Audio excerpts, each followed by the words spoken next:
The ticking of the Rolex clock echoed sharply through the empty room. On the table sat a small cake no bigger than the palm of my hand. A single candle remained unlit. I picked up my phone. I dialed Derek, my only son. I put the call on speaker. Derek's voice came through the phone, breathing heavily, sounding busy and fake. He said, "Dad, I'm stuck at the planning department dealing with this damn pile of permits for the new project.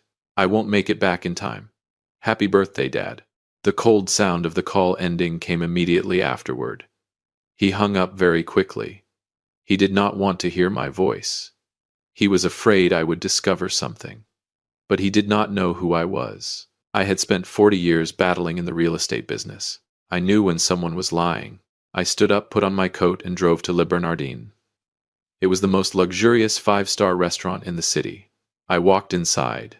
The sparkling crystal chandeliers reflected a cruel reality. At the center VIP table, Derek was beaming with laughter. He raised a glass of crystal champagne toward his mother-in-law, Patricia, and his wife, Monica. In the middle of the table stood a massive seafood tower worth $3,500. They were celebrating happily. They laughed and talked loudly. Derek was not stuck at the planning department. He was here spending my money and celebrating with his wife's family.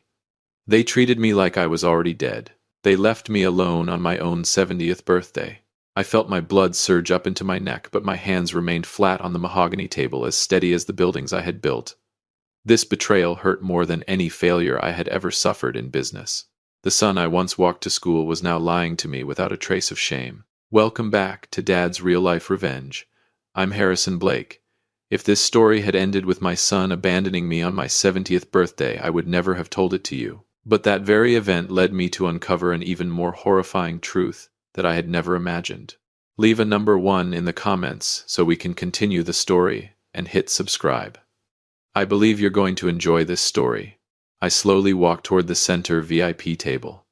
The sound of my leather shoes struck the soft carpet. The air around us seemed to grow thick. I stopped directly behind Derek. My eyes were fixed on the back of his head. The smile on Derek's face suddenly froze. He sensed the cold presence behind him. He turned around. The wine glass in his hand shook violently. Champagne bubbles splashed onto the plate. The color drained completely from his face. He stammered, "Dad." "What are you doing here?" Monica and Patricia also stopped laughing. They looked at me with expressions of shock mixed with anger. Derek scrambled to his feet. He nearly knocked over his leather chair. He desperately tried to cover things up with another cheap lie. He said, "Oh, these are important architectural partners that I had to entertain on short notice. You know, Dad, this project really needs their support." Patricia calmly touched up her lipstick. She glanced at me with undisguised contempt. Then she spoke in a mocking tone. "Oh, Mr.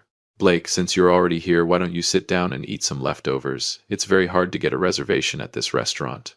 Monica remained silent and turned her face away. None of them showed the slightest bit of remorse. They treated my presence like an annoyance that had interrupted their celebration. I did not shout in anger. I did not make a scene and turn myself into an old man who had lost control.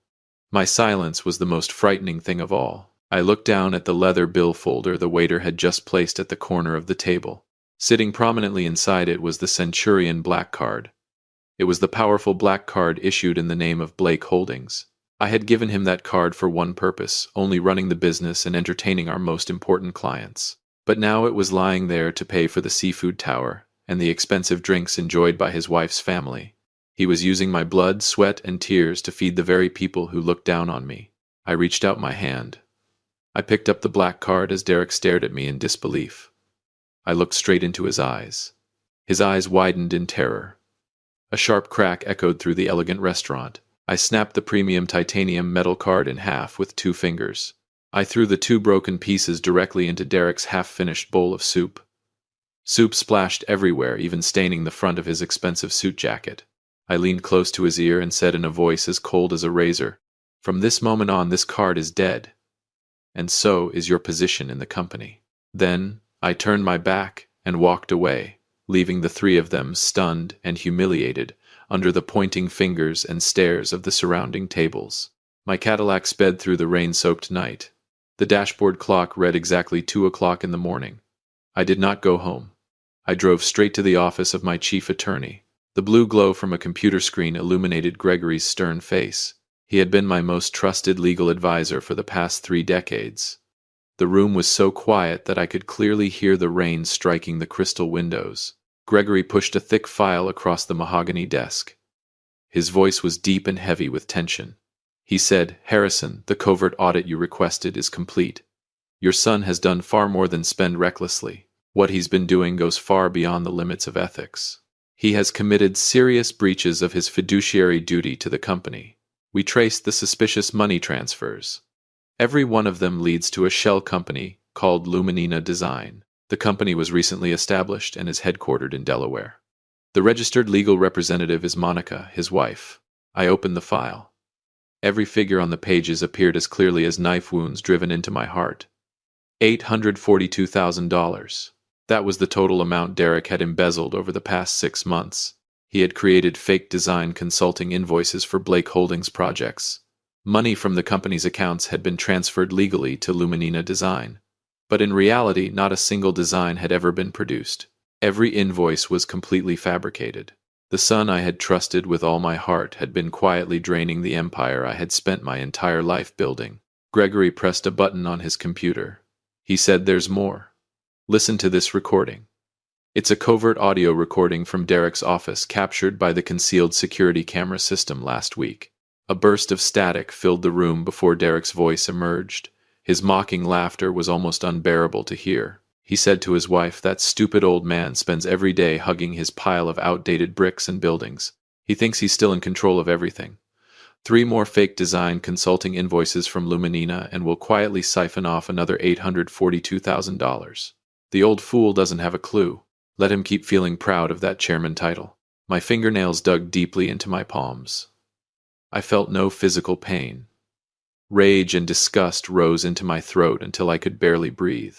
There I sat in the darkness, listening to the son I had once walked to school, the son I had made sure never lacked for anything, calling me a stupid old man. In that moment, my heart turned completely cold. I realized that my son had become a greedy monster.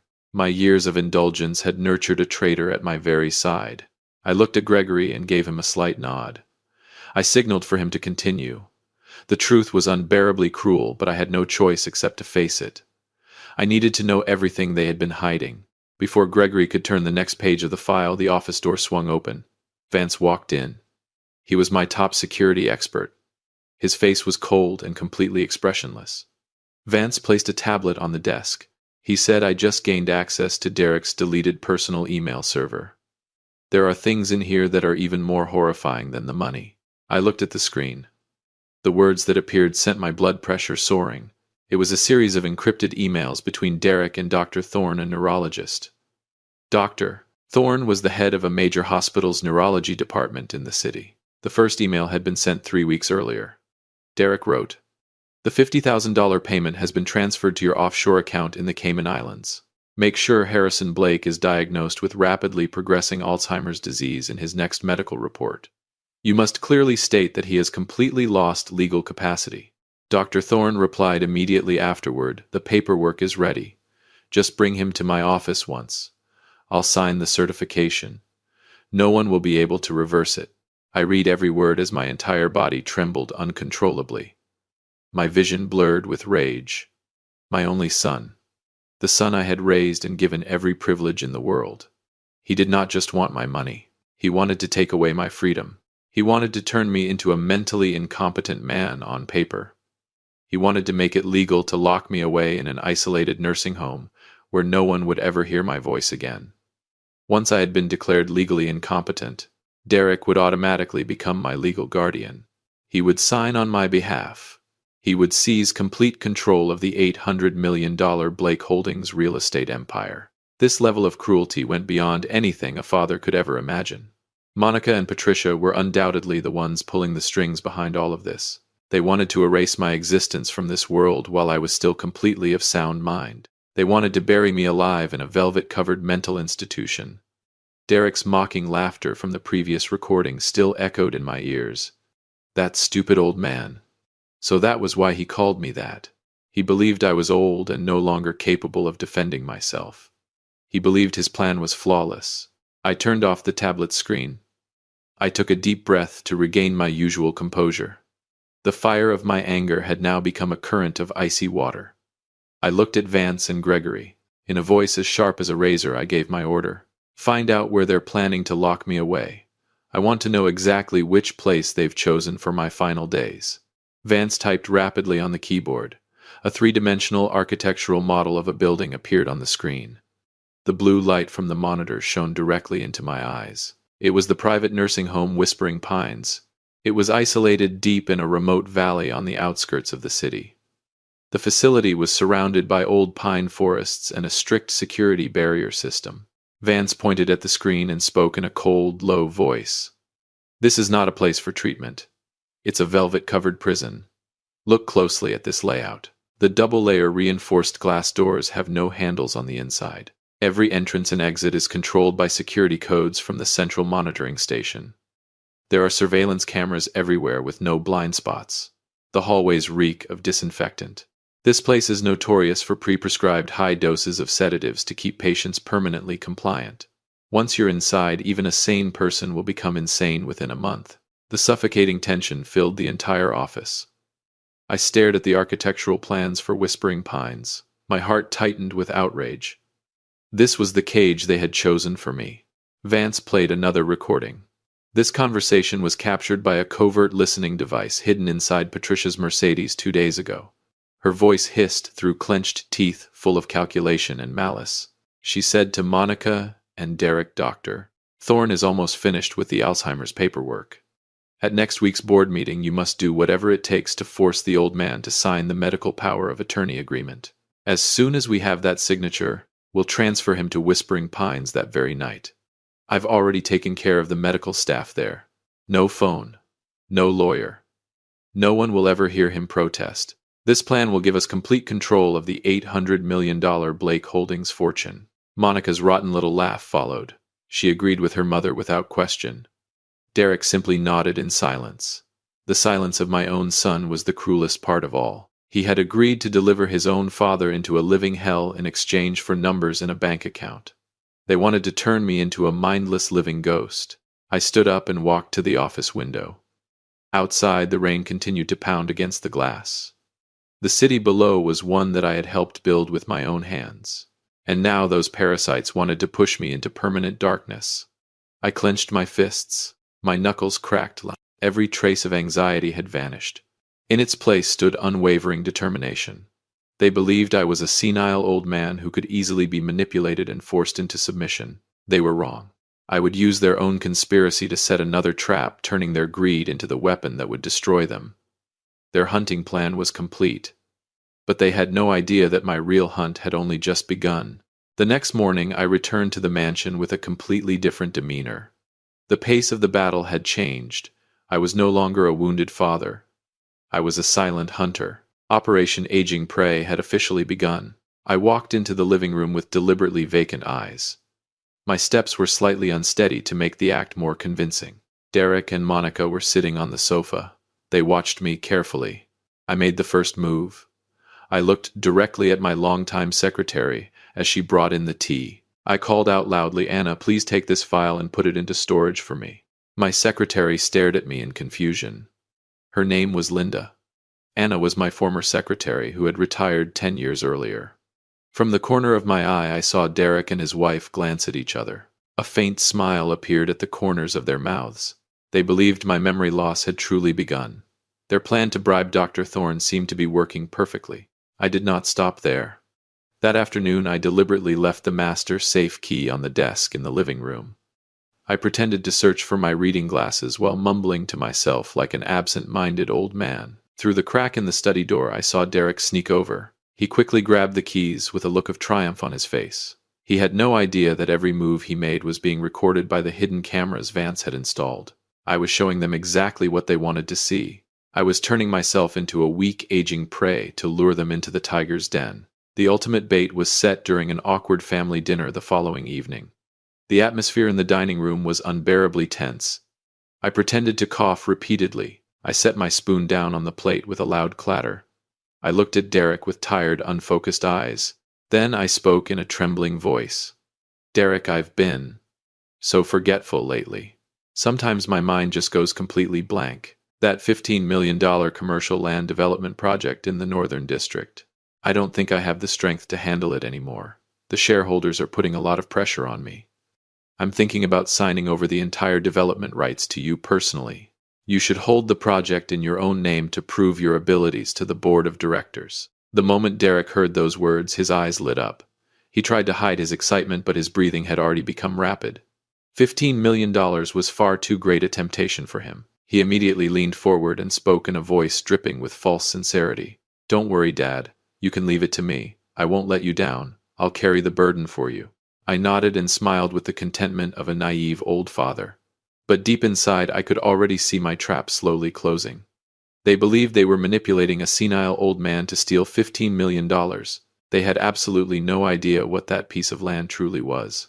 That night, inside Derek's bedroom, the dim yellow bedside lamp cast strange shadows across the walls. Extreme greed was written all over the faces of Patricia and Monica. They sat gathered around the vanity table. Derek paced back and forth across the room with his hands in his pockets. He was overwhelmed with excitement after my $15 million proposal at dinner. Patricia suddenly stood up. She walked over and gripped her son-in-law firmly by the shoulders. Her voice slipped through clenched teeth, soft but filled with malice and calculation. She said, "This is the opportunity of a lifetime to take everything for yourself. Listen to me. Don't use the Blake Holdings Guarantee Fund or the company's name. If you use company money, you'll have to share the profits with the other shareholders. That old man still has the authority as chairman to interfere. Mortgage your entire mansion. Borrow from the bank in your own name and pour every dollar into this project. 100% of the enormous profits will belong to our family alone." Monica rushed over and grabbed her husband's hand. Her eyes sparkled with a hunger for wealth. She added, "Mom's right. Dad's becoming more senile every day. The moment he signs over the development rights, he'll lose all control. We have to move fast before the other old shareholders find out and stop us." Derek was completely blinded by the promise of $15 million. His arrogance and long-standing illusion of power flared to life. He stopped thinking logically. He forgot every business lesson I had ever taught him. All he could see was a future sitting at the top, no longer having to bow before his billionaire father. He nodded frantically. "All right. I'll do exactly what you say, Mom. I'll mortgage this mansion and every property I own. I'll swallow up that Northern project."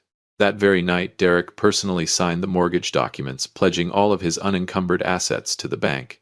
He laughed loudly after completing the legal paperwork. He believed he was a genius. He believed he had outsmarted his aging father. He had absolutely no idea that he had just tightened the noose around his own neck and around the necks of his wife's entire family. With his own hand, he had signed their financial death warrant. If you've made it this far, then perhaps you've found this story interesting. Please do us a quick favor, like and subscribe. Leave a number 5 in the comments so I'll know you've stayed with the story this far, and include the name of your beloved city as well. Many people watch without doing that, but it costs you nothing and means a great deal to us. The following morning, Derek walked into my office carrying the agreement bearing all the required mortgage signatures. He wanted me to sign the transfer of the project's development rights immediately. I picked up my pen. I looked at the eager face of my ungrateful son. A quiet sense of satisfaction began to grow inside me. But I knew the greatest performance had not yet reached its final act. Tomorrow's board meeting was where I had prepared the most horrifying surprise of their lives. The following morning, the main boardroom at the top of the Blake Holdings Tower was filled with suffocating tension. Every member of the board sat in complete silence around the oval mahogany table. They were all bewildered by Derek's emergency notice, calling for an extraordinary meeting to discuss a change in executive leadership. Derek stepped onto the podium wearing a perfectly pressed designer suit. His face strained to display overwhelming sorrow. He slowly looked around the room before lowering his head and letting out a theatrical sigh. Then he began his tearful speech. His trembling voice, "Ladies and gentlemen of the board and my father's longtime colleagues, today I stand before you to announce the most painful decision of my life. Chairman Harrison Blake, my beloved father, the man who built this empire, is no longer able to maintain his mental clarity. He has suffered severe cognitive decline." A wave of murmurs spread throughout the boardroom. Whispered conversations broke out everywhere. Derek immediately raised his hand to silence the room. He signaled for the secretary to display a set of documents on the large screen. Then he continued in a tone filled with manufactured responsibility. These are confidential medical records certified by Dr. Thorne, the chief of neurology. As you can see, my father has been diagnosed with rapidly progressing Alzheimer's disease. He constantly forgets employees' names, becomes absent-minded, and is no longer capable of making sound business decisions. Most recently, he even wanted to transfer a $15 million project without any conditions. He pretended to wipe away a crocodile tear from the corner of his eye before continuing. For the future of the thousands of Blake Holdings employees and for the sake of our family's legacy, I cannot stand by and watch this empire collapse. As the sole heir and soon-to-be legal medical guardian, I respectfully ask to assume the position of executive chairman. I request that the board immediately vote to approve the full transfer of executive authority. In the gallery at the corner of the room, Patricia and Monica sat with their legs crossed. They calmly savored what they believed was their victory. Patricia wore a smug smile. Monica gave her husband an encouraging nod. They believed the chairman's seat was already within their grasp. They believed their plan to send me to Whispering Pines had succeeded flawlessly. This stage belonged to them. They had rehearsed this performance of hypocrisy so many times that they believed it had become perfect. Every eye in the boardroom shifted toward the draft resolution that was being distributed. The shareholders exchanged uncertain glances. Derek walked toward the head of the table, picked up the pen, and prepared to sign the order transferring supreme authority. He stared at the words executive chairman with overwhelming hunger. He believed he had completely defeated his aging senile father. He believed no one remained who could stop his climb to the summit of power. Bang! The double oak doors of the boardroom suddenly flew open. The loud noise made every shareholder turn around in shock. I walked in. No cane. No sluggishness or weakness. My eyes were as sharp as razors. I strode forward with the commanding presence of a king returning to his throne. Derek stood frozen at the podium. The pen slipped from his hand and struck the floor with a dull clatter. Monica and Patricia sprang to their feet from the gallery seats. The color drained from their faces, changing from smug satisfaction to ghostly white. I walked straight to the center of the boardroom. Directly behind me were two FBI agents dressed in black suits along with my attorney Gregory. The last person to enter was Dr. Thorne, the chief of neurology. He walked with his head hanging low, his hands locked tightly in cold steel handcuffs.